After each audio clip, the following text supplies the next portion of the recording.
जिसने कहीं भी 100 गोलियों से कम प्रयोग नहीं किया। अच्छा,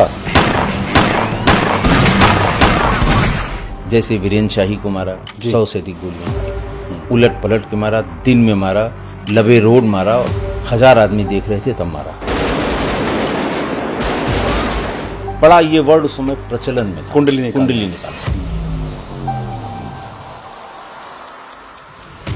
मैं चाहता तो वहां जब तुम पान खा रहे हो तभी भेजे में तुम्हारी गोली मार देता।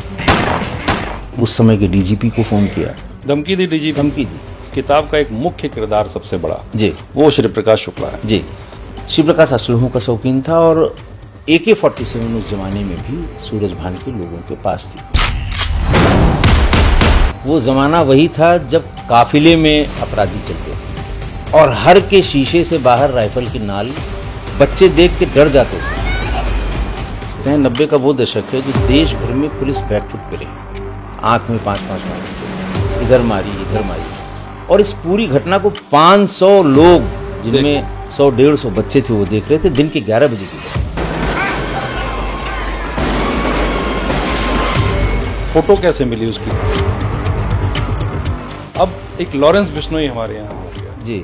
तो लॉरेंस का सर ये मॉडल्स है, ये क्या है, कैसे क्या करना चाहते, इसका क्या सर, ये धर्म से कोई रिलेशन, क्या ऐसा कोई हिंदू डॉन बनने का कोई टारगेट है इसका?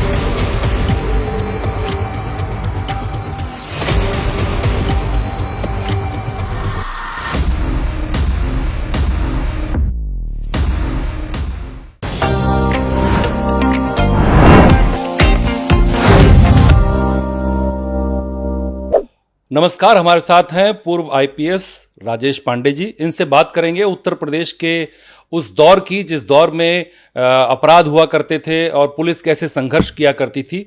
हर मुद्दे पे बात करेंगे। बहुत स्वागत है सर आपका। बहुत बहुत धन्यवाद आपका। सर, आपने एक किताब लिखी है वर्चस्व, जो बहुत चर्चा में है। जी, लिखिए। उस किताब लिखना नहीं, उस किताब में आपने ऐसी बातें लिखी हैं जो इससे पहले कभी आई नहीं।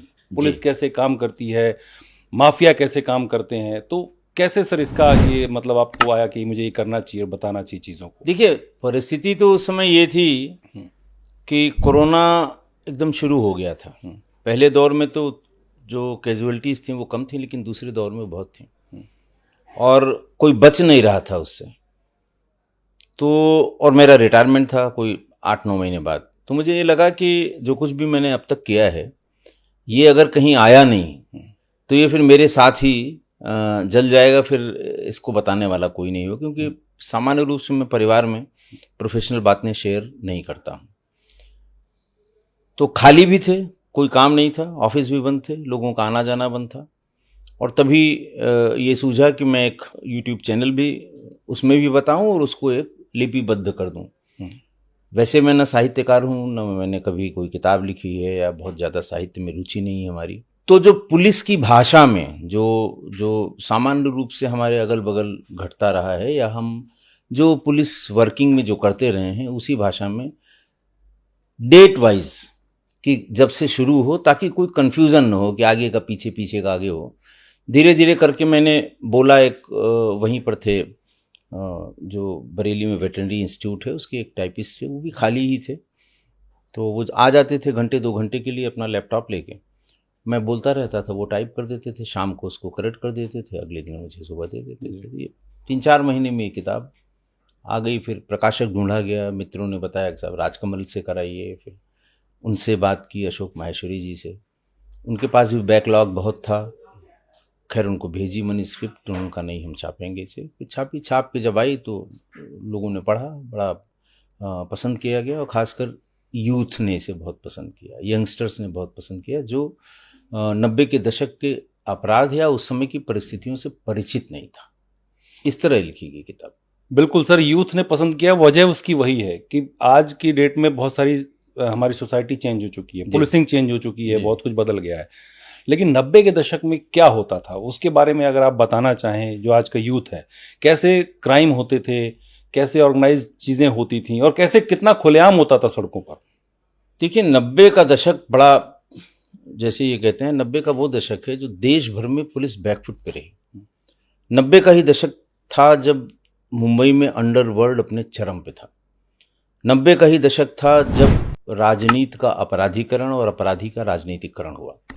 90 का ही दशक था जहां पहले आपको ध्यान हो बैलेट पेपर से चुनाव हुआ करते थे, और उस जमाने में बूथ का कब्जा करना, ये तो अखबारों में रोज खबरें आया करती थी, बैलेट पेपर बूथ बॉक्स लूट ले लिया और कब्जा कर लिया, लूट लिया, ये सब हुआ करता था। बिल्कुल।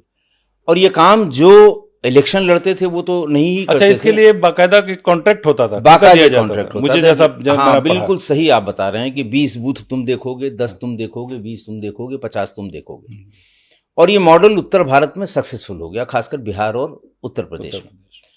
और जब ये सक्सेसफुल हो गया तो जो लोग ये काम करते थे अपने नेता के लिए, या जो पैसा दे रहा है, जो कॉन्ट्रैक्ट दे रहा है, जब उनके लिए करते थे तो उनके दिमाग में आया कि हम उनके लिए क्यों करें, जब हम खुद सक्षम है ये काम कर सकते हैं तो हम खुद लड़ेंगे।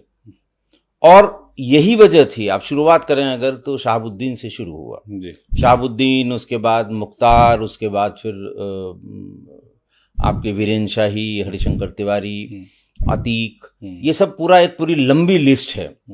ये लोग पहले यही काम करते थे इलेक्शन में, अपने कैंडिडेट या अपने नेता की जो उससे मदद की अपेक्षा कर रहा है उसकी इस तरह की मदद करते थे, और बाद में इसी तरीके से वो खुद विधानसभाओं और लोकसभा में पहुंच गए, तो माननीय हो गए। और फिर तो आप समझ ही सकते हैं कि जो उनका अपराध का नाता है वो रिफाइंड हो गया, उसको संवैधानिक एक कवच मिल गया, एक संवैधानिक कवच मिल गया। तो इसलिए उस पीरियड में, अच्छा दूसरी चीज ये थी, ईवीएम जब आया तो एक तो ये काम खत्म हो गया। दूसरा ये था कि उस समय तक मोबाइल नहीं आए थे। देखिए आज का जो डाटा है, प्रेजेंट डाटा है कि आज की तारीख में 75% अपराध सीसीटीवी फुटेज और मोबाइल के सीडीआर से खुल रहे हैं। हम लोगों के ज़माने में देखिए, मैं बड़ा सौभाग्यशाली हूं कि मैंने दोनों पीरियड देखा है।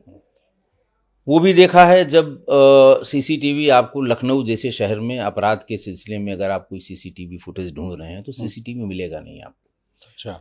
और वो भी समय देखा है कि आपके गली में ही 20-20 सीसीटीवी कैमरे लगे हुए हैं, लोगों ने अपने घरों में लगवा रखे। सस्ता हो गया, पहले एक कैमरा इसका 40,000 45,000 का आता था, अब 10,000 और 5,000 में जगह जगह है। लोग अपनी सुरक्षा के लिए अपने घर के सामने एक सिंगल वाला कैमरा लगा लिया उन्होंने, और उसमें एक टीवी 2 टीबी की मेमोरी डाल दी। जब कभी ज़रूरत पड़ेगी एक लैपटॉप पे लगा के उसकी फुटेज वो देख लेंगे। तो वो आसान हो गया, सर्वथा सुलभ हो गया, इसलिए सब जगह उपलब्ध हो गया।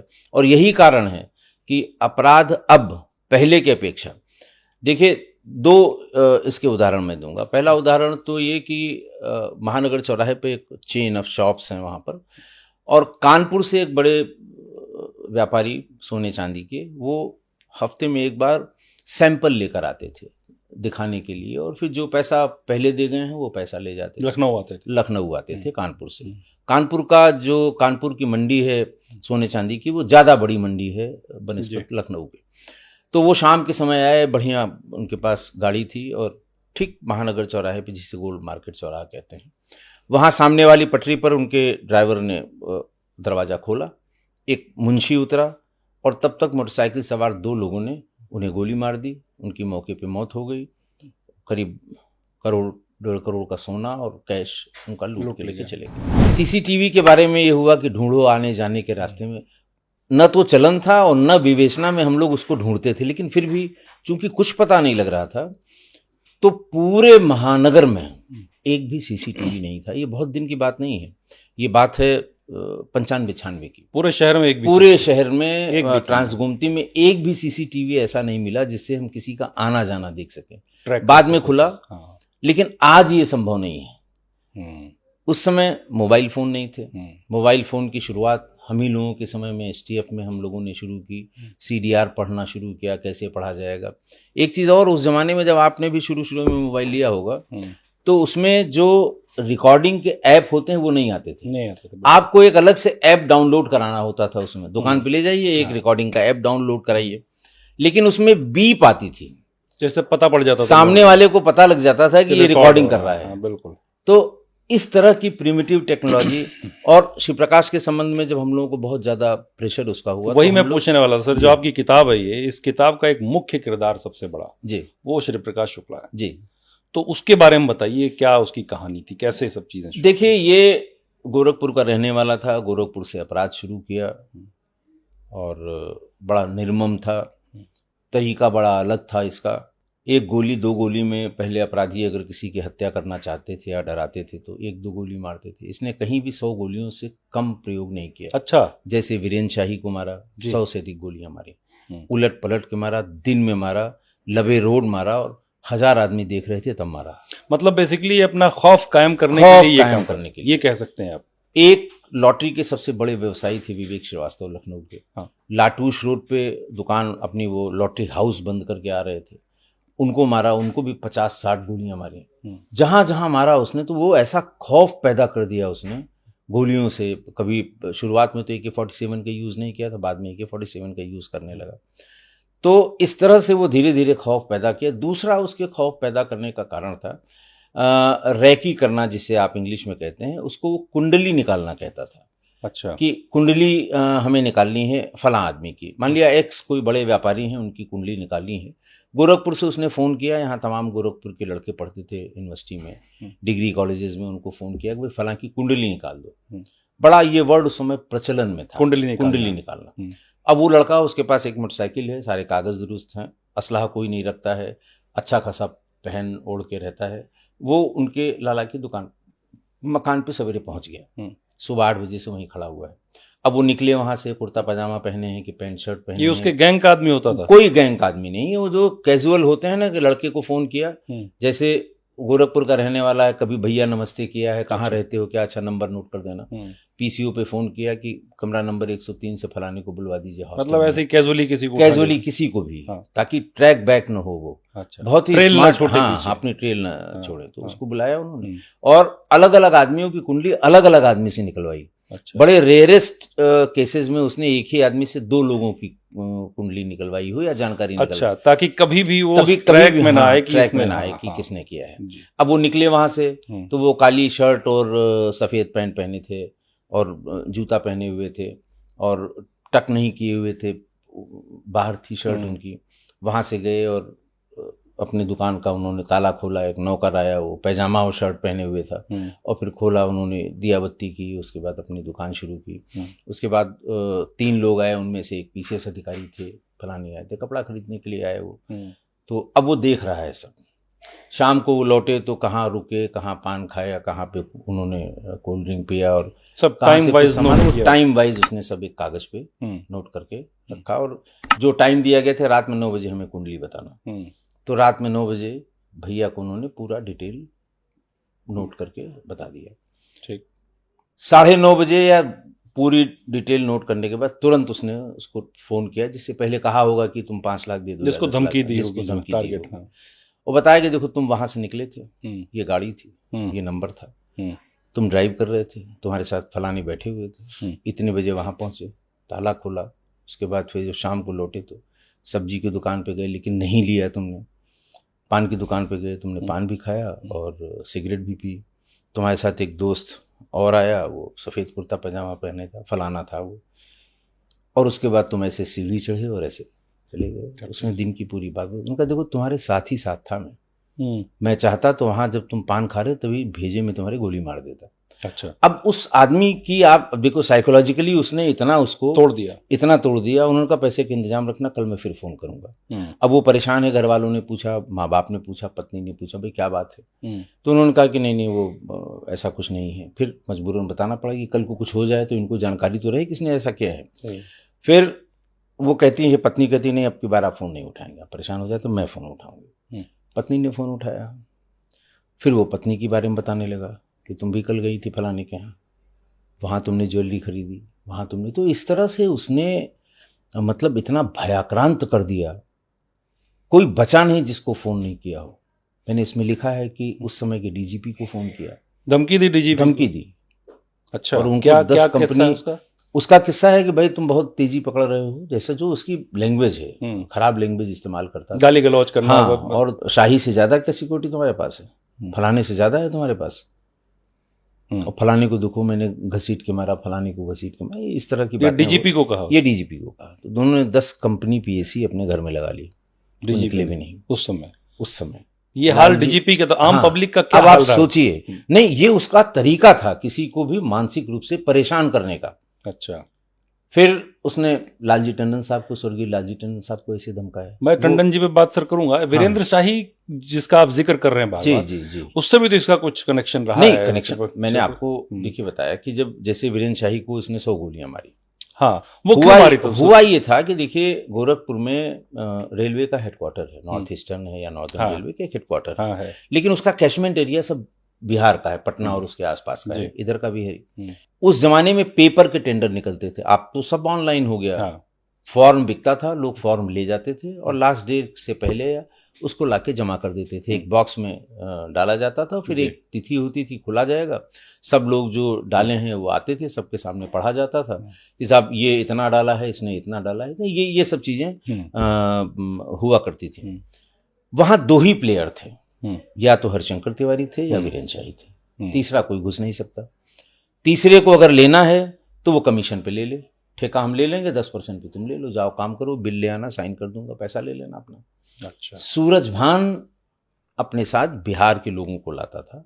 उसके पीछे लॉजिक ये था कि साहब उस जमाने में सारे रेल मंत्री बिहार के हुआ करते थे, चाहे पासवान जी, नीतीश कुमार जी, लालू जी हो, सब 90s में सब, कि भाई हमारा रेल मंत्री, काम हमारे यहाँ होना है, जहाँ के हम बाशिंदे हैं, जहाँ के हम रहने वाले हैं, ठेका ये कैसे ले लेंगे, और अगर ये ठेका ले लेंगे, काम हमको करना है तो हम पैसा दें, ये कहाँ का नियम है। तो साल भर से वो प्रयासरत था, लेकिन इनके लोग, इन दोनों के लोग उसे घुसने नहीं दे रहे। सूरजभान। फिर ऐसा हुआ कि इन दोनों लोगों में इसी टेंडर को लेके झगड़ा शुरू हुआ, जो बड़ा फेमस झगड़ा हुआ, उसको ब्राह्मण ठाकुर की लाइन पे भी कहा गया, हाँ, ले जाया गया, ले जाया गया, तमाम चीजें हुई, 2 फाड़ हो गया, पूरा ईस्टर्न यूपी और बिहार का कुछ हिस्सा 2 फाड़ हो गया, वो पंडित जी लोग इस तरफ हो गए और ठाकुर साहब लोग उस तरफ हो गए, बड़ी गोलियां चली और बहुत से लोग मारे गए। ऐसे में ये टेंडर में भी यही सब शुरू हुआ। दूसरे ने अगर फॉर्म भरा है, चुपके से डालने जा रहा है, तो गोली मार दी उसकी। ये बात इतनी बढ़ी कि हरिशंकर तिवारी को ये समझ में आया कि लोकल आदमी है ये शिव प्रकाश, अगर इसको हम अपने साथ कर लेते हैं तो ये इनके लोगों से निपटेगा, क्योंकि नया लड़का है ये। तो ये कैसे कनेक्ट आया सर? कनेक्ट ऐसे आया कि वहां पर इसने, शिव प्रकाश ने, वहां पहले केबल का व्यवसाय चलता था, अगर आपको, हाँ, घरों में केबल लगते थे, हर महीने 200-300 रुपए कलेक्ट। हाँ, तो मान लिया एक बड़ा ऑपरेटर, उसको केबल गोरखपुर का पूरे शहर का मिल गया, तो वो अपने आदमी लगाता था कि फला मोहल्ले का कलेक्शन आप करेंगे, फला का आप करेंगे, फला का आप करेंगे, फला का आप करेंगे। अच्छा। वो तो जा नहीं सकता, और वो भी सब अपराधी बैकग्राउंड के लड़के होते, तो ज्यादातर उसमें स्टूडेंट पॉलिटिक्स में रहने वाले लड़के थे, कि 500 घर का कनेक्शन हमको दिखाई दे रहा है यहाँ पे, ये आप ले आएंगे इनके 300 के हिसाब से, आप ले आइए, 20% आप ले लीजिए। अच्छा। क्योंकि जब इनके आदमी जाते थे तो कोई, किसी ने साल भर से नहीं दिया है, मार के अलग से भगा दिया, काट के दिखाओ हम देखते हैं। तो इसमें उन्होंने उनको दिया, इसको लगा कि इससे बढ़िया कोई काम नहीं है, इनको सालों को सबको हम मारते हैं एक एक करके, जो सबसे बड़ा है फिर उससे छोटा है, और अपने आदमियों को लगाते हैं, और ये बिल्कुल सस्ते का काम है, इसमें 20% 25% हमको घर बैठे मिल जाए। ये शिव प्रकाश ने कहा, और एक एक करके 8 हत्याएं की ऐसे लोगों की, जो केबल का कॉन्ट्रैक्ट केबल ओनर से लिया है उन्होंने, पैसा वसूलने का, गोरखपुर दिन दहाड़े। तो साहब वो फिर इसका भी नाम चलने लगा कि साहब इसने तो एक एक करके संभाल के पूरा वो कब्जा कर लिया, जबकि गोरखपुर में सब अपने आप को वही समझते हैं, बर्बाद समझते हैं। हाँ, वो बेल्ट ही वैसी, रंगबाजी शब्द, जो रंगबाज की जो बेल्ट है वो वही है, उसी में नाम हो गया। तो किसी ने सुझाया कि भाई इसको भी साथ लीजिए, तब आप भारी पड़ेंगे वीरेंद्र शाही पे, ऐसे नहीं। तो इस तरह से वो उनके संपर्क में आया। तो उस समय हरिशंकर तिवारी का वर्चस्व तो था गोरखपुर था, पूरा था, दोनों लोगों को बराबर वर्चस्व। सारा झगड़ा ही टेंडर, रेलवे का टेंडर, पीडब्ल्यूडी का टेंडर, नगर निगम का टेंडर, सिंचाई का टेंडर, सारा झगड़ा ही टेंडर पे था। मतलब वही वर्चस्व जो आपने देखा, वर्चस्व की लड़ाई थी, उसमें ये शामिल हुआ। फिर वीरेंद्र शाही थोड़ा भारी पड़ने लगे। इनके लोगों ने, हरिशंकर तिवारी कहा कि इस लड़के को ले लीजिए, इसके पास अपनी टीम भी है, उनको ले लीजिए। तो ये देख के कि अब इनकी टीम स्ट्रांग हो रही है, सूरजभान ने हरिशंकर तिवारी से संपर्क कर लिया। अच्छा, क्योंकि वो भी इसमें घुसना चाहते थे कि हमें किसी न किसी के थ्रू घुसना पड़ेगा। वहां नहीं दाल गली इनकी, तो यहाँ चले आए। यहाँ उसकी भेंट शिव प्रकाश से हो गई। शिव प्रकाश असलहों का शौकीन था, और AK-47 उस जमाने में भी सूरजभान के लोगों के पास थी। पुरुलिया ड्रॉप की AK-47, वो वहाँ, उसके बारे में भी आपने बताया है। तो वो उनके पास थी। तो इस लालच में वो कि दादा हमको, उनका AK-47 चाहिए। अच्छा। तो उसने कहा ठीक है, तुम इसको मार दो शाही को, हम तुमको 1 नहीं 2 दे देंगे। उसने कहा ठीक है। पहला अटेम्प्ट गोरखपुर में श्री प्रकाश और उसके साथ वीरेंद्र शाही, सूरज भान, ये सब लोग थे, वीरेंद्र शाही पे किया गया, जिसमें उसका गनर मारा गया और इन्होंने अपना सिर सीट के नीचे छिपा लिया, तो इनके पैरों में गोलियां लगी। एम्बेसडर से थे, ओवरटेक करके गोली मारी, लेकिन बच गए ये। तो क्या उस समय AK-47 यूज हुई थी? उसमें AK-47 इस्तेमाल हुई थी। पहली बार इसको ही दी गई थी कि तुम चला के देखो, अगर तुम मार दोगे तो यही वाली दे देंगे, एक और दे देंगे तुम्हें। अच्छा, तो क्या उससे पहले किसी अपराधी ने AK-47 इस्तेमाल की थी? AK-47 उस रीजन में इस्तेमाल नहीं हुई, उस रीजन में कहीं उस रीजन में इस्तेमाल नहीं। पहली बार श्री प्रकाश ने। बिहार में बहुत जगह हुई थी, बिहार के अपराधी यहाँ लेके आए, पकड़े भी गए, क्योंकि वहाँ पुरुलिया ड्रॉप के AK-47 बहुत जगह डिस्ट्रीब्यूट हुई थी। लेकिन इस ईस्टर्न यूपी में कभी AK-47 इस्तेमाल नहीं हुई थी। तो उसने अटेम्प्ट किया, बच गया। लेकिन ये उसने कहा कि दादा दे दीजिए, अगली बार में इसको। हम बोलेंगे नहीं, जब करोगे तब हम 2 देंगे तुम्हें। अच्छा, वो कहता रह गया, लेकिन वो वाली भी AK-47 उसको सूरज भान ने नहीं दी और फिर लेके चला गया। तो फिर ये उनके यहाँ जाने लगा, उनके लिए कुछ काम किया उसने। तो इस तरह से धीरे धीरे जब किसी का मन बढ़ने लगता है, सक्सेसफुल होने लगता है, तो मन बढ़ जाता है। फिर वो ऐसा पहुंच गया कि फिर लगा कि अब ये तो इससे बड़ा कोई बदमाश नहीं है। डेयरिंग, मैंने बताया है कि 1 की जगह 100 गोलियां मार देना। फिर जो सामने आ रहा है पहले उसको धमकाना, इसी तरह से धमकाना कि तुम यहाँ गए थे, वहाँ गए थे, यहाँ मार देता, वहाँ मार देता, ये सब करना।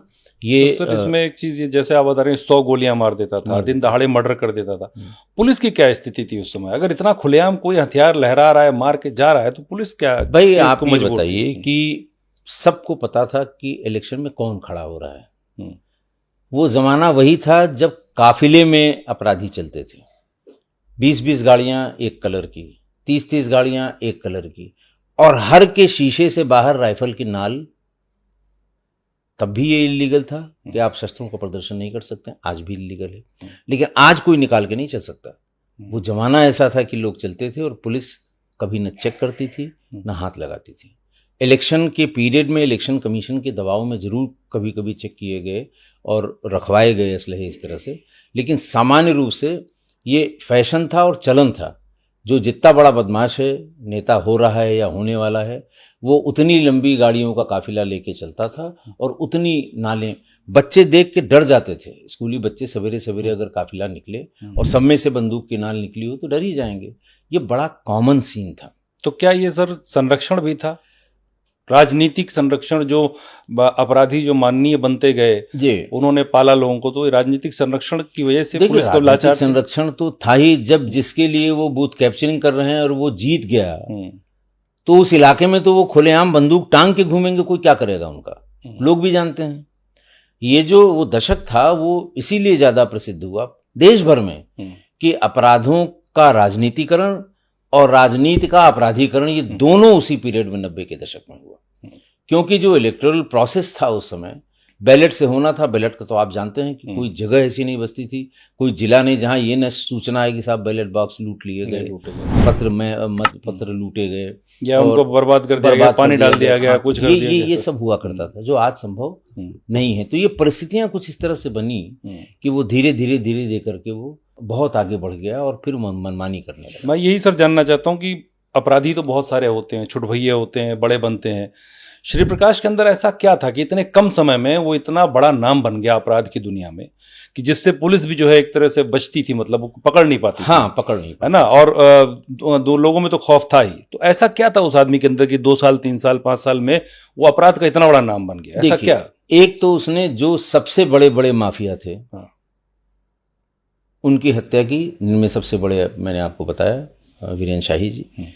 उसके बाद जो सबसे बड़ा लालू के बाद सेकंड उनका कैबिनेट मिनिस्टर था बिज बिहारी प्रसाद, उसको इंदिरा गांधी आयुर्विज्ञान संस्थान के भीतर, जबकि वो लिखा पढ़ी में भर्ती था, वहाँ गोलियों से मार दिया। उसकी 25-30 की उसकी अपनी पर्सनल हॉस्पिटल के अंदर पर्सनल गार्ड और सरकारी सारी सुविधाएं, तब भी मार दिया, मार के चला आया। उसके बाद उसने बड़े व्यापारियों का, जिनका बहुत नाम है, उनकी किडनैपिंग शुरू की। मूलराज रोरा उस समय लखनऊ के सबसे बड़े बिल्डर थे। मल्टी स्टोरेज अपार्टमेंट उन्होंने बनवाने शुरू किए थे आशा अपार्टमेंट के नाम से, चारों तरफ उनका नाम था कि साहब मूल राज अरोड़ा सबसे बड़ा बिल्डर है। आज तो बहुत से हो गए, लेकिन उस समय वो अकेला था। उसको दिन में उसके ऑफिस से किडनैप करके ले गए, और उस जमाने में 5 करोड़ रुपए लिए उनसे। 5 करोड़ रुपए? 5 करोड़ रुपए उस जमाने में। किस सन की बात होगी? 95-96 की बात। 95-96 में 5 करोड़? 5 करोड़ रुपए। लोगों के पास 5 लाख रुपए नहीं होते थे। उनका भाई एक डीआरएम था वहीं पटना में, सगा भाई। निगोशिएट किया कि 5 करोड़ रुपए लिए बिना नहीं छोड़ा। सोलोमन एंड सोलोमन एक बहुत बड़ी और फेमस दवा की कंपनी थी, जो सप्लायर थे, पूरे प्रदेश में वो सप्लाई करते थे। उसके जो मालिक थे के रस्तोगी, उनको 2-4 बार धमकाया, पैसे दे दो, नहीं माने वो उनके सबसे संबंध थे। डीजी भी उनके यहाँ आते थे, प्रिंसिपल सेक्रेटरी होम भी उनके यहाँ आते थे, सब लोग आते थे, बड़े आदमी थे। तो लखनऊ के रईसों में नाम था उनका। सवेरे सवेरे वो अपने बेटे के साथ मारुति से वॉक करने के लिए, मॉर्निंग वॉक के लिए जा रहे थे बोटेनिकल गार्डन में। रास्ते में उनको ओवरटेक किया, उन्होंने टक्कर मार दी, गाड़ी उनकी लॉक हो गई, वहीं उनको गोली मार दी। सुबह 8 बजे की बात है, मॉर्निंग में गोखले मार की बात है, बहुत व्यस्तम इलाका है। वो उसको मार दिया और उनके लड़के कुणाल रस्तोगी को अपहरण करके ले गया। बहुत दिन तक रखा। वो जो उसकी ससुराल थी, वो प्रदेश के बहुत बड़े जुगल किशोर, सबसे बड़े जो ज्वेलर्स माने जाते थे उस जमाने में जी, उनसे भी ऐसे ही रैंसम की डिमांड की। उसको वो रैंसम के लिए रखे हुए था, तभी सूरज भान ने इसको कहा कि वहां आ जाओ, ब्रिज बिहारी प्रसाद अगर नहीं निपटाया गया तो हमको जेल भिजवा देगा। वो रैंसम की डील होते होते ये पटना पहुंच गया, और पटना में इसने ब्रिज बिहारी प्रसाद को मार दिया। उसके बाद लौट के फिर वो रैंसम वसूला। तो इसको AK-47 तब नहीं दी थी जब इनका ब्रिज बिहारी का मर्डर हुआ? तब नहीं, दे दी थी। अरे जब इसको मार दिया था तो AK-47 को कब मिली एक्चुअली? जब इसके पास जब मिली, इसके पास 2 AK-47 इसको दी उन्होंने, जैसा वादा किया था। जब मारा है उनको वीरेंद्र शाही, उन्हें कहाँ घुस के मारा, कैसे मारा, क्या कहानी है उसकी? वीरेंद्र शाही को तो इंदिरा नगर में सड़क पर एक, वहां पर स्प्रिंग डेल स्कूल है, 30 मार्च का दिन था। उस दिन उसका बच्चों का रिजल्ट था, रिजल्ट डे बोलते हैं। तो सवेरे बच्चे और उनके छोटे बच्चों का स्कूल था, बहुत छोटे बच्चों का।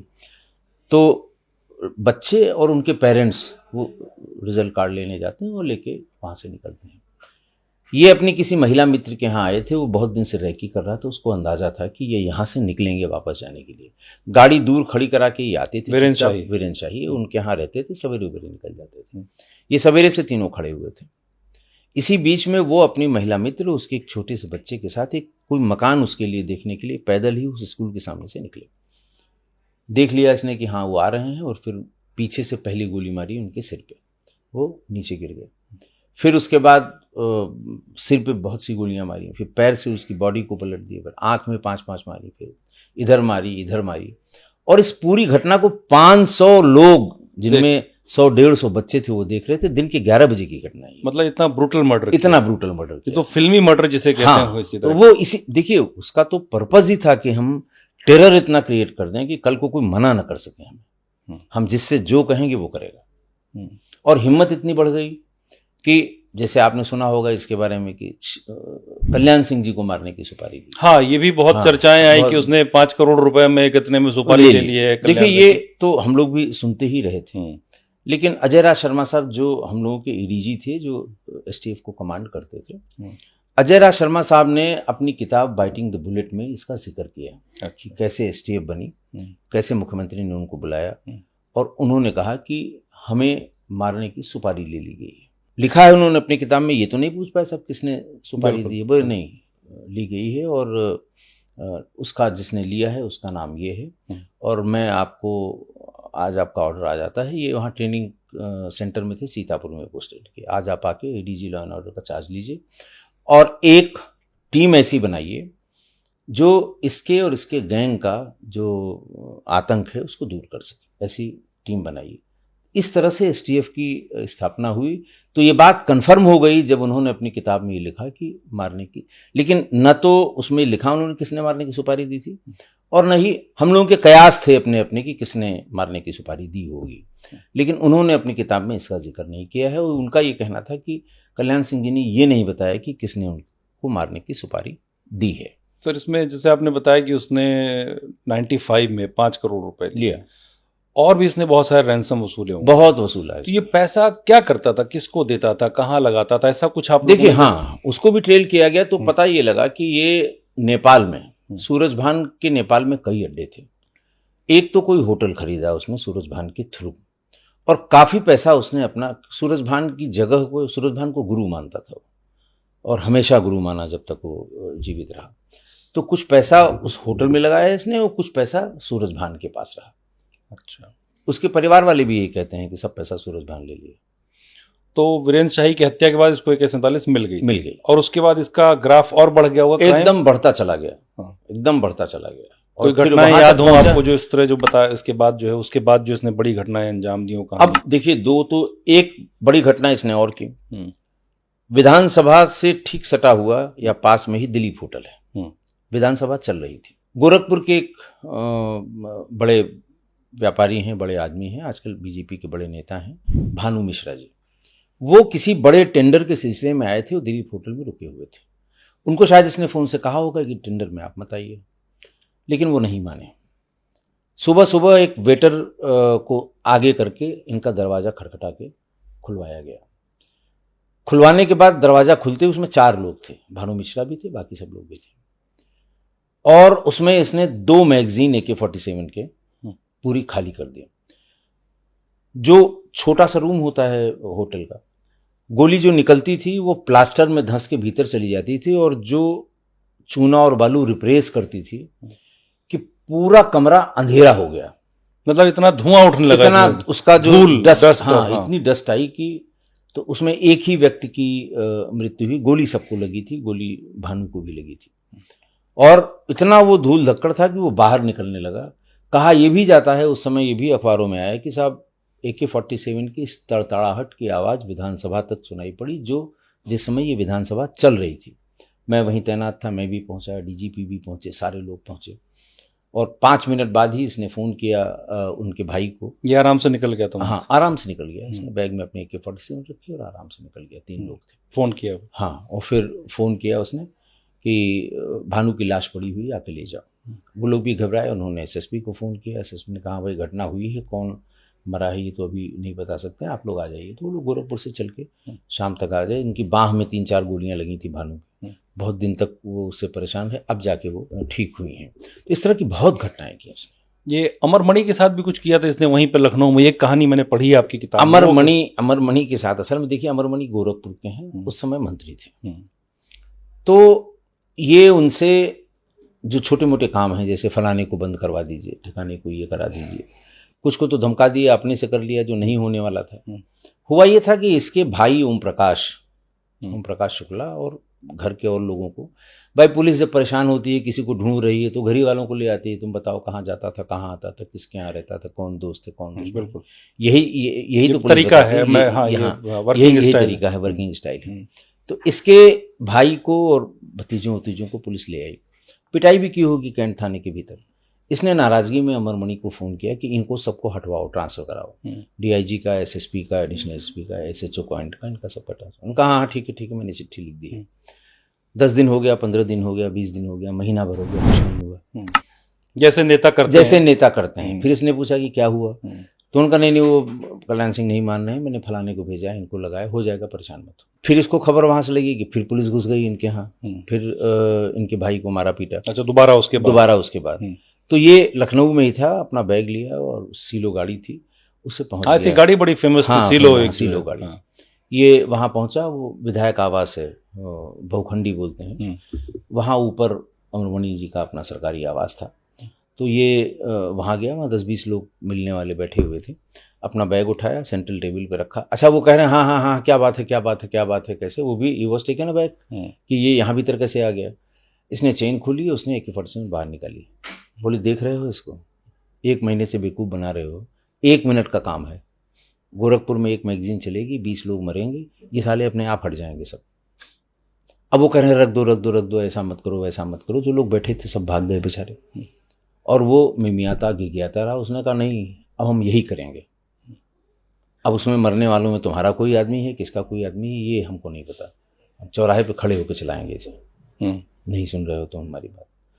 तो फिर उसके बाद बैग में रखा, फिर वहां से नीचे तो ये घटना कैसे खुली कि इसको अमरमणि, उन्होंने बताया अमरमणि ने? नहीं, अमरमणि नहीं हुआ। ये कि एक वहाँ कांग्रेस के एक बहुत ही वरिष्ठ नेता हैं, सिराज मेहंदी साहब। अच्छा। बहुत ही शरीफ आदमी है, बहुत ही शरीफ आदमी है, भले आदमी है। और वो उस समय किसी काम से उनके यहाँ बैठे हुए थे। अच्छा। तो जब उन्होंने AK-47 उन्होंने देखी, और वो तो ये फौरन वहाँ से हल्का सा मौका मिला, ये उस कमरे के बाथरूम में चले गए, भीतर से बंद कर लिया। अंदाज लगाते रहे गया कि नहीं, गया कि नहीं। जब वो चला गया तो लोगों ने कहा सिराज भाई कहाँ गए? तो सब देखा कि बोले चलो लगता है चले गए।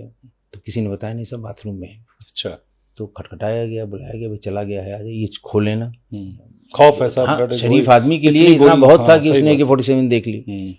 तो खैर खोल के बाहर आए वो, उनको बाहर निकाला गया। वहां से सीधे वो IG जोन के पास गए। करमवीर सिंह साहब उस समय IG जोन थे। अच्छा, इस गरज से वो गए कि ऐसा ना हो कल के हमारे ऊपर आरोप ये लगे कि ये भी थे, इनकी भी ये पालते हैं पोसते हैं, दुनिया कनेक्शन है। हाँ। तो शरीफ आदमी थे, वो सीधे भाग के वहां आए, पूरा किस्सा बताया। हम लोग STF वालों को बुलाया गया कि बताओ यार आके चला गया और तुम लोग पता नहीं कहाँ कहाँ ढूंढ रहे हो। आप भी तब वहीं? हम भी थे, हम भी STF में थे, हम लोग थे वहां पर, सब लोग थे। सब लोग बुलाए गए तो फिर उनका किस्सा उन्होंने पूरा बताया, सब ऐसे ऐसे हुआ था, ये कपड़ा पहने था, ये गाड़ी थी, फलाना था, ठिकाना था। तब ये बात जाके खुली थी। तो आप STF में रहे, तो जब इस तरह के कांड होते थे तो जाहिर सी बात है अखबार छपता है जी, सुबह सुबह हेडलाइन आती होगी, दिन दहाड़े हत्या हो गई, बंदूक लहराते भाग गए। तो आप लोगों पर एक प्रेशर नहीं बनता होगा उस समय, पूरा समाज का, सोसाइटी का, व्यापारियों का, किसी का भी? अरे क्या स्थिति रहती? बहुत ज्यादा प्रेशर की तो आप पूछिए मत। ये तो जो आता था क्राइम के बारे में वो आता ही था। STF का मैंने बताया कि पहली बार देश में एक अकेले क्रिमिनल के लिए कोई यूनिट बनाई गई थी। STF देखिए वीरप्पन बाद में बनाई गई, लेकिन पहला बनाई गई और 6 महीने शुक्ला के लिए, हाँ, अकेली बनाई गई। तो साहब शुरुआती दिनों में उसमें कुछ पता ही लगा रहे थे हम लोग। तो पहले तो केसेस कितने हैं, कहाँ कहाँ हैं, ढूंढ के ले आओ, गोरखपुर के, दिल्ली के, बिहार के, कि उसका पूरा क्रिमिनल हिस्ट्री निकाल के देखो, मोडस ऑपरेंडी देखो कैसे करता है, कितने लोगों को लिखाया गया हर बार, कितने लोगों को लेके चलता है। जो पुलिस का बेसिक काम है वो सब हम लोग करते रहे। तो 10-15 दिन बाद फिर अखबार लिखता है कि जिले के नाकाम पुलिस अधिकारियों की फौज है STF। अच्छा। इनके बस का कुछ नहीं है। ठीक, निकल गया। अब सोचिए कि हम लोग यहाँ जान दिए हुए सुबह से शाम तक दौड़ रहे हैं, अधिकारी भी और नीचे भी, और क्या बीती होगी हम लोगों पे। फिर 15 दिन बाद निकला कि ये क्या खाक मारेंगे श्री प्रकाश को, इनके पास फोटो तक नहीं है। और बात सही थी, फोटो हमारे पास फोटो का बड़ा इंटरेस्टिंग किस्सा है। हाँ, तो फोटो भी नहीं थी हमारे पास। तो उसके लिए तो अब जब इस तरह की बातें छपती रहेंगी, होती रहेंगी, कहते रहेंगे, तो प्रेशर का अंदाज आप भी लगाइए कि अगर एक ही काम के लिए एक यूनिट है, उसमें सब छांट के अधिकारियों को रखा गया, टॉप क्लास अधिकारी थे। अरुण कुमार साहब थे उसमें, सत्येंद्र सिंह साहब थे, सब इंस्पेक्टर्स भी बहुत अच्छे थे, हम लोगों को छांट के रखे गए थे। और उनके लिए ये लिखा जाएगा तो आदमी के ऊपर क्या बीतेगी। बिल्कुल। तो मनोबल टूटता था, लेकिन अब ठीक है, हमें अपना काम करना था। और उसी में सब अजय राज शर्मा साहब बुलवाते थे कि कोई बात नहीं, तो काम है भाई, वो उनका काम है, लोकतंत्र है, उनको जो समझ में आ रहा है वो लिख रहे हैं, आप अपने काम से डिस्प्रूव कर दीजिए उनको, आप फोटो लाइए उसकी, आप उसको मार के गिरा दीजिए, आप उसको पकड़ के ले आइए, चुप हो जाएंगे सब, फिर कोई कुछ नहीं कहेगा। इस तरह की बातें जो वरिष्ठ अधिकारी मोटिवेशनल बातें वो करते थे। तो अब फोटो कैसे मिली उसकी? फोटो के लिए बड़ा क्योंकि उसके बारे में कहा था कि फोटो नहीं थी उसकी। फोटो उसकी थी, लेकिन फोटो के बारे में उसने कह रखा था कि अगर किसी ने मेरी फोटो पुलिस तक पहुंचाई तो मैं मार दूंगा। धमकी पूरी खुलेआम। नहीं, मारा भी उसने। अच्छा। एक फोटोग्राफर को गोरखपुर में, वो किसी फंक्शन में ये गया होगा, वहां की उससे वीडियोग्राफी कराई गई थी। लोकल पुलिस पूछते पूछते पहुंच गई कि यार उसकी फोटो हमको भी मांगना होगा, तो हम तो लोकल पुलिस से ही मांगते थे वहाँ, कि गोरखपुर वालों से कहें भाई आसपास देखो, कहीं ना कहीं तो गया होगा, शादी में होगा, ब्याह में होगा, तिलक में होगा, कहीं इसकी फोटो, कहीं वीडियो हो, उसकी फोटो काट के निकलवा के भेजो, बिना फोटो की दिक्कत हो रही है। तो इसको ये शक हो गया कि पुलिस वाले इसके यहाँ आए थे फोटो के चक्कर में, लगता है इसने फोटो दे दी। शाम को उसको दुकान के बाहर निकाला, वहीं सड़क पे मार दिया। और दहशत हो गई कि फोटो अगर किसी ने दिया तो ये मार देगा। अब फोटो के लिए ये अखबारों में छप रहा था कि जिलों के नाकाम अधिकारी जो है वो STF में आ गए, ये फोटो आज तक नवाई मारेंगे क्या, या पकड़ेंगे क्या खाक करेंगे उसके विरुद्ध। तो खैर वो इसका एक बहनोई रहता था, लॉटरी का व्यवसाय करता था, और उसको लॉटरी के एक पर्टिकुलर इलाके की एजेंसी कहाँ, दिलाने के लखनऊ में लिए या लखनऊ में रहता था? लखनऊ में। तो एजेंसी दिलाने के लिए उसने विवेक श्रीवास्तव से कहा था, विवेक श्रीवास्तव ने मना कर दिया था। ये लॉटरी के बड़े बिजनेसमैन थे विवेक श्रीवास्तव। पूरे प्रदेश की लॉटरी का संचालन वो जो लखनऊ से जो होता है वो वही करता था, और लखनऊ में भी सब उसको मार दिया इन्होंने, क्योंकि उन्होंने इसके बहनोई को किसी पर्टिकुलर इलाके का, पुराने शहर के किसी इलाके का वो कह रहे थे कि यहाँ का काम इसको दे दो, और उसने मना कर दिया कि हमारे आदमी पहले से काम कर रहे हैं, हम नहीं दे पाएंगे। उसके बाद फिर उसे मार दिया गया। तो ऐसे ही अच्छा काम सब मुखबिर बेस ही होता था उस समय, मोबाइल फोन थे नहीं, पैरेलल लिसनिंग पे सुन नहीं सकते। लेकिन इसके लिए तो मुखबिरी करना बड़ा मुश्किल काम, बहुत मुश्किल काम था। तो जो इससे सताए हुए, परेशान, पीड़ित लोग वहाँ के थे, उनको बुलवाया गया, उनसे बातचीत की गई। तो उसी में ये बात निकल के आई कि साहब इस बात के लिए इसने मारा था उसको, फोटो के लिए, और बहनोई उसका यहीं रहता है, उसको जरूर देखा जाए। तो जिस दिन ये सूचना आई कि आज लखनऊ में देखा गया है, तो और कुछ नहीं समझ में आ रहा था, ये हुआ चलो इसके यहाँ दबिश दे के और देखते हैं, हो सकता है इसके यहाँ मिल जाए हम लोगों को। हाथ पैर आदमी मार रहा था तो घेरा गया, पूछा गया इसके बहनोई से, भाई फोटो कहाँ है?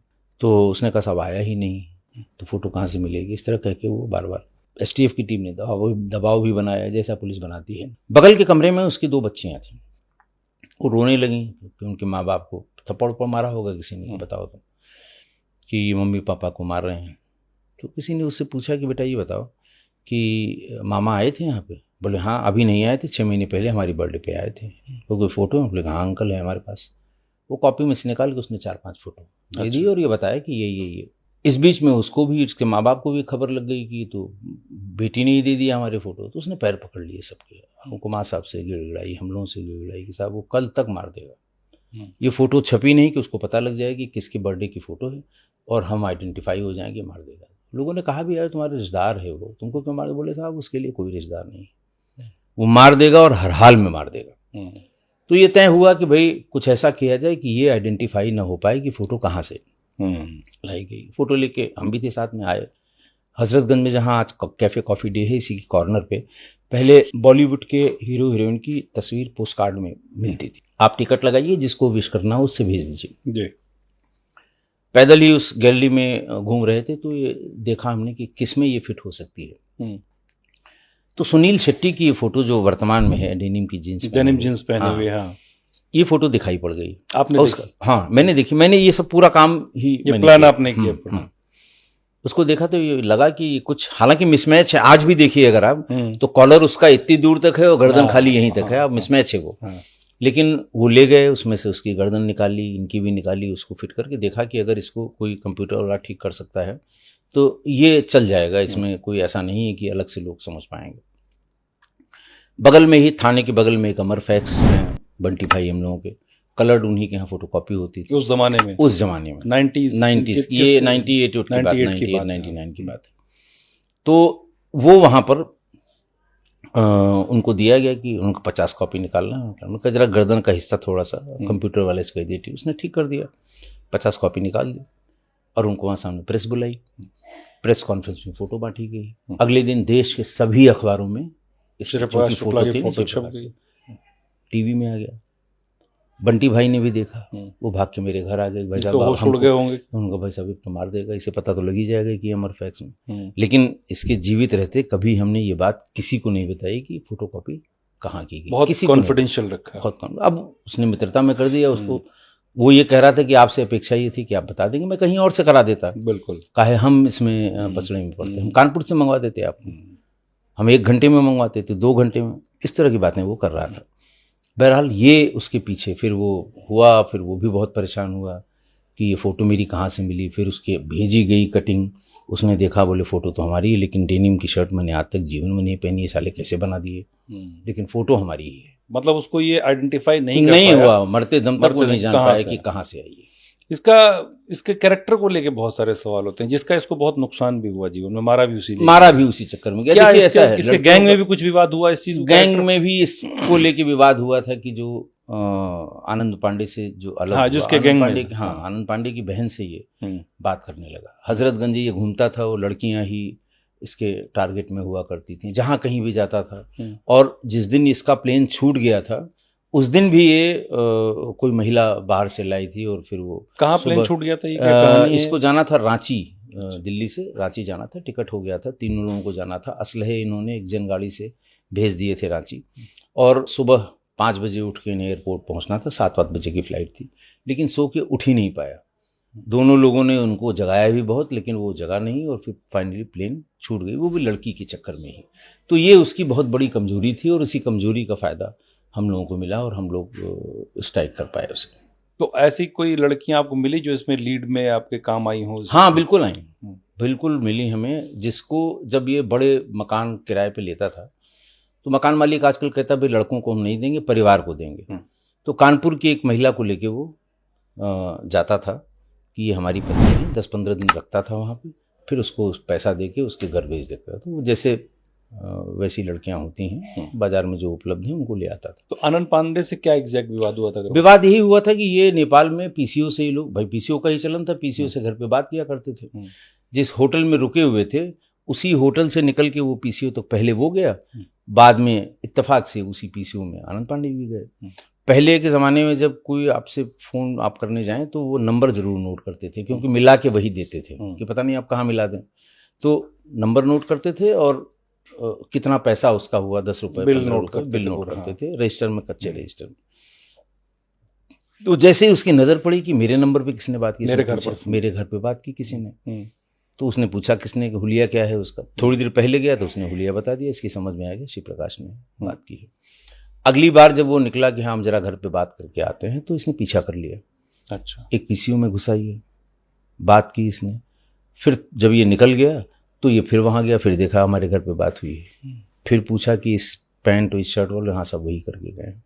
फिर अपने घर पे मिलाया और पूछा कि लैंडलाइन नंबर था, किससे बात हुई है। तो बहरहाल पता लग गया उसे कि उसकी सिस्टर से बात हुई है। अच्छा। बस उसी दिन ये सामान वामान लेके सूरज भान के यहाँ पहुंचा, उससे बताया। उन्होंने कहा दादा हमारा जो है आप असलहे हमारे से बांट दीजिए, और हम इनके साथ नहीं रह सकते, 24 घंटे इसके साथ रहते हैं, इसका सब अच्छा बुरा हम जानते हैं, ये हमारे ही परिवार को नहीं छोड़ रहा है। तो ये बात थी। तो इस जब वो उसका नहीं हुआ, जो 24 घंटे उसके साथ रह रहा था, तो आप इसे अंदाज लगाएं कि उसका इन सब मामलों में क्या करें। बिहार में भी आप एक बार गए थे, आपकी पूरी टीम गई थी? हाँ गए। वो क्या मामला था? बिहार में तो यही के रस्तोगी जब अपहरण हुआ, मारे गए और बेटे का अपहरण हुआ, तो जब उसकी लोकेशन वहाँ मिली तो हम लोग मोकामा, हाँ मोकामा भी गए थे। मोकामा में ये निकल गया, वहाँ भी हमला हुआ क्या? आपकी टीम पर क्या हुआ? नहीं, कोई हमला नहीं हुआ। अच्छा। किसी ने कोई हमला, लोकल पुलिस हमारे साथ थी, हम लोग सरकारी विमान से गए थे और अपने सब असलहे लेके गए थे। और ये लोग ऊपर संतरी रखते हैं, संतरी में वॉच टावर की बात, वॉच टावर रखते हैं। हाँ। तो वहीं से इनको पता लग गया कि पुलिस आ रही है, तो ये अपना सामान, वहाँ हमारी एम्बेसडर जिससे ये चलता था, एम्बेसडर ईसुजू, वो बरामद हुई, जिसमें लाल रंग की बत्ती लगी थी। ये बत्ती लगा के चलता था? हाँ, बत्ती लगा के चलता। शिव प्रकाश। हाँ। आरके सिंह की जो पिस्टल इसने लूटी थी, दरोगा जो थे, जो हजरतगंज में, वो वहीं मिल गए, इसका सारा सामान मिल गया। अच्छा। लेकिन ये तीनों वहां से निकल के भाग गए थे। कई बार आना जाना हुआ, क्योंकि देखिए इसने बेस अपना वहीं बना रखा था। जब पुलिस यहाँ से दबाव बनाती थी, ये वहां चला जाता था। बिहार में? और फिर नेपाल कभी? हाँ, और कभी कभी भाग। नेपाल में तो बहुत लंबा समय बिताया इसने। अच्छा। हाँ। मतलब यहाँ से बचने के लिए ज्यादातर नेपाल अपराध किया और चला। हाँ, अपराध किया और चला। तो क्या सर इसने कभी रॉबिन हुड बनने की भी कोशिश की क्या इसने? सिर्फ देखिए, इतना पैसा कमाता तो नहीं लगता कि रॉबिन हुड, इसके दिमाग में दूसरी चीजें थी। क्या इतनी दहशत पैदा कर दो, उसके बाद इलेक्शन में खड़े हो, अकेले नहीं, 15-20 लोगों को वो इलेक्शन में खड़ा करके उनको जितवाना, और इतना ही सूरजभान का करना। उस समय मिलीजुली सरकारों का जमाना था। इसको ये लगता था कि 10-15 सीटें अगर विधायकी की यहाँ हम जीत लें और 10-15 वहाँ जीत लें, चाबी आ सकती है, तो हम कहीं न कहीं किसी न किसी सरकार में भागीदार हो जाएंगे। एक आपने जिक्र किया है कि इसको श्री प्रकाश को बहुत, मतलब मीडिया में आने का छपास रोग, जिसे छपास का रोग, हाँ, बहुत जबरदस्त छपास का रोग। क्या मतलब छपास, जैसे इसके लिए अपराध करता था? इसके लिए नहीं, वो उसका ये कहना था कि जैसे तमाम लोगों को उसने टेलीफोन करके कहा कि तुमने ये कैसे लिख दिया कि उसने किया है, ये मैंने किया है। अच्छा। ये मैंने किया है, और आइंदा से जो है इस तरह की खबर नहीं लिखोगे तुम। रोज कटिंग एक लिफाफे में करके मंगवाता था लड़कों से, जो उसके कुंडली निकालने वाले लड़के हैं। इंग्लिश की खास कर, क्योंकि इंग्लिश जानता नहीं था, इंग्लिश पढ़ नहीं पाता था, तो जो यूनिवर्सिटी में लड़के इंग्लिश जानते थे उनसे कटिंग करा के और वो रखता था अपने पास। अच्छा। बस सर, ये दूसरा सर, जैसे ये श्री प्रकाश का तो चैप्टर खत्म हो गया, आपने एनकाउंटर जो हुआ था उसकी थोड़ी सी कहानी एक बता दीजिए बुरा। एनकाउंटर का तो ये था, देखिए हम लोग दिल्ली में पैरेलल पे सुनने की सुविधा थी, लखनऊ में नहीं थी, वो यूपी में नहीं थी। वहाँ हम लोग गए, एक पीपी सिंह वहाँ के डिप्टी एसपी थे दिल्ली पुलिस के, और हमारे यहाँ एक तिब्बतिया दी थी, एक दूसरे को जानते थे, और वहाँ से हम लोगों ने कमिश्नर पुलिस से बात करके नंबर सुनना शुरू कर दिया। उसी में पता लगा कि एक दिन प्लेन छूट गई, फला दिन प्लेन पे जाएगा। हम लोगों ने सोचा कि इसको वहीं पर लिया जाए, क्या बोलते हैं, एयरपोर्ट के बाहर। नहीं सक्सेसफुल हुआ। फिर उसके बाद फिर हम लोगों को ये पता लगा कि फलां से बात कर रहा है, किसी पीसीओ से बात कर रहा है। हम लोग पीसीओ तक पहुँचे तो पीसीओ वाले ने बताया कि हाँ साहब अभी इस नंबर से बात करके ये कहाँ चले गए, ये गाजियाबाद में ग्रेटर कैलाश में बात हो रही थी। फिर उसके बाद उस सीलो को ढूंढते ढूंढते हम लोग गए तो गाजियाबाद के पास हम लोगों को वो ट्रैक हो गई। दिन भर घूमते थे कि ट्रैक हो गई, फिर पीछा किया, फिर ये इंदिरापुरम पहुंचे और फिर वहाँ आमना सामना हुआ, भागने की कोशिश की, गोली चली, मारा गया। आपको भी कोई धमकी दी उसने? हाँ, हमको भी धमकी दी। अरे किसको नहीं दी धमकी उसने? अच्छा, फोन पे मैंने आपको सबका नाम लिखा है, मैंने किसको किसको धमकाया उसने। वो इसने ये कहा कि भाई क्यों पीछे पड़े हो, क्या है तुम, इस तरह तुम्हारी बच्ची यहाँ जाती, तुम जैसे वो कुंडली निकालने वाली बात जो होती है ना, उससे हमने कहा सब ये बहुत पुरानी बात हो गई, कुछ नई बात हो तो बताओ। आपको कहा उसने? हाँ, नई बात हो तो बताओ, और तुम कहो हम आ जाए, या हम तुमको तो पता ही कहाँ फ़ोन कर रहे हो, तुम आ जाओ, इस तरह की बात। फ़ोन तो सबको, उसको रोग था फ़ोन करने का, छपास और फ़ोन। तो अखबार में तस्वीर छपे उसकी, हाँ, और लिखा जाए कि श्री प्रकाश शुक्ला ने 40 गोलियां मारी, 40 गोलियां मारी, बस। तो उसको अच्छा लगता था, अच्छा भी लगता था, उसकी मार्केट बनती थी, इसी से पैसे कमाता था, इसी से पैसे कमाता था। सर इसका अब जैसे श्री प्रकाश था, अब एक लॉरेंस बिश्नोई हमारे यहाँ हो गया जी। तो लॉरेंस का सर ये मॉडस है, ये क्या है, कैसे क्या करना चाहते हैं? देखिए ये एकदम मोडस ऑपरेंडी इसका बिल्कुल डिफरेंट है। जहां जहां इसने आदमी इस्तेमाल किए उनकी किसी की क्रिमिनल हिस्ट्री नहीं थी, सब यंग थे। बड़ी बड़ी पिस्टल्स इनको दी गई, जिगाना की पिस्टल मुख्तार, और उसमें अतीक और उसके भाई वाले में जिगाना की पिस्टल, टर्किश पिस्टल है, 7-7, 8-8 लाख रुपए की मिलती है। तो ये इसके पास कहाँ से आई? दिक्कत यह है कि इन्वेस्टिगेटिंग एजेंसीज में, जैसे सिद्धू मूसेवाला में भी अभी तक इन्वेस्टिगेटिंग एजेंसीज ने ये नहीं कनेक्ट किया कि ये कहाँ से इसके तार चले, लॉरेंस बिश्नोई ट्रेल कहाँ से है। लेकिन पब्लिक सब जान गई, हमारे आपके सबके पब्लिक डोमेन में आ गया, सब उसी ने किया है। तो वो जो जिस तरह की हत्याएं इसने, जैसे संजीव माहेश्वरी जीवा की अदालत में मार दिया, और अतीक और अशरफ को मार दिया, बाबा सिद्दीकी को मार दिया, ये सब मोडस ऑपरेंडी एक जैसी है। इसका क्या सर, ये धर्म से कोई रिलेशन, क्या ऐसा कोई हिंदू डॉन बनने का को टारगेट है इसका? अब ये भी हो सकता है। देखिए ऐसा है ना कि अंडरवर्ल्ड का डिवीजन हिंदू मुसलमान पे मुंबई बम ब्लास्ट के बाद हो चुका था। हिंदू एलिमेंट सब एक तरफ हो गया था, छोटा राजा निकल गया, और मुस्लिम एलिमेंट सब दाऊद के साथ हो गया, पाकिस्तान जाके बैठ गया। तो ये बात कहीं ना कहीं तो है, और बिल्कुल है। तो वहां को कौन टेक ओवर नहीं करना चाहेगा मुंबई के अंडरवर्ल्ड को? पिछले 10-12 साल से खाली चल रहा है। तो यही सब तरीके हैं इसमें सर। लेकिन कोई अपराधी जेल में बंद है और जेल से ये सब ऑपरेट करना, ये कैसे संभव है इतनी सिक्योरिटी आज के जमाने में, जब सेल फोन है, दुनिया भर के आपके सिस्टम्स हैं, उसके कैसे हो सकता है सर ये? अब हो तो रहा ही है, कैसे हो सकता है अब ये समझने वाली बात है। एक बार तो क्या लूप होल, आप इतनी लंबी सर्विस में रहे? देखिए लूप होल क्या, हमारे यहाँ तो जब शुरुआत हुई और नैनी जेल से बबलू ने बात की तो वहाँ जैमर लगा दिए गए, बातचीत बंद हो गई। जैमर किसी भी उसमें लगने चाहिए, मोबाइल फ़ोन तो अलाउड नहीं है, उसको रोकना है तो जेल के बाहर जैमर लगा दीजिए, तो सारे फ़ोन ब्लॉक हो जाएंगे, किसी फ़ोन से कोई बात नहीं कर सकता। ये जेल मैनुअल के हिसाब से जेल एडमिनिस्ट्रेशन को ये देखना होगा, आज नहीं तो कल देखना होगा, क्योंकि जो रास्ता जो रास्ते पे लोग चल रहे हैं ये नुकसान करेगा आगे चल के, क्योंकि 700 लोगों का सर शूटर है उसके पास, ऐसा मैंने पढ़ा। किसी का भी नुकसान होगा अगर इसको चलने दिया गया ऐसे ही। तो ये इसके लिए लेकिन सिस्टम को अभी थोड़ा सा करने की ज़रूरत है। और दूसरा सर, अब एक हमारे सवाल रह गया था, वो जो पुरुलिया वाला कांड था, वो हथियार कैसे आए और कैसे बांटे? पुरुलिया वाला कांड तो वेल नोन है, सीबीआई ने इन्वेस्टिगेट किया था। ऊपर सूरजभान तक कैसे पहुंचे? ऊपर से गिराए गए, सारे तो रिकवर हुए नहीं, 20% 30% रिकवर हुए। जिसके हाथ जो लग गया वो अपना उठा ले गया। बड़े लोगों को पता लगा, बड़े बदमाशों को, बाहुबलियों के फलां के पास थप्पड़ मार के ले लिया, जो मजबूत के पास पहुंच गया उससे पैसा लेके ले लिया। तो ये जो राइफलें थी ये वही, ये सब पुरुलिया ड्रॉप, ये मतलब वेरीफाइड हुआ था? वेरीफाइड है, वेरीफाइड नंबर से? हाँ, नंबर से वेरीफाइड। लोकनाथ बेहरा साहब उस समय इसकी इन्वेस्टिगेशन कर रहे थे, और जब आनंद पांडे को मारा गया था तो मौके पे आए थे, उन्होंने उसकी सीरीज को पहचाना, उनका सभी पुरुलिया ड्रॉप है, और वही राइफल इसको दी, वही इसको दी गई थी। ठीक है सर, धन्यवाद सर आपका समय देने के लिए, बहुत बहुत बहुत धन्यवाद आपका, फिर बहुत आपसे बात करेंगे, बिल्कुल होगी, बहुत बहुत धन्यवाद, बहुत अच्छा लगा, थैंक यू।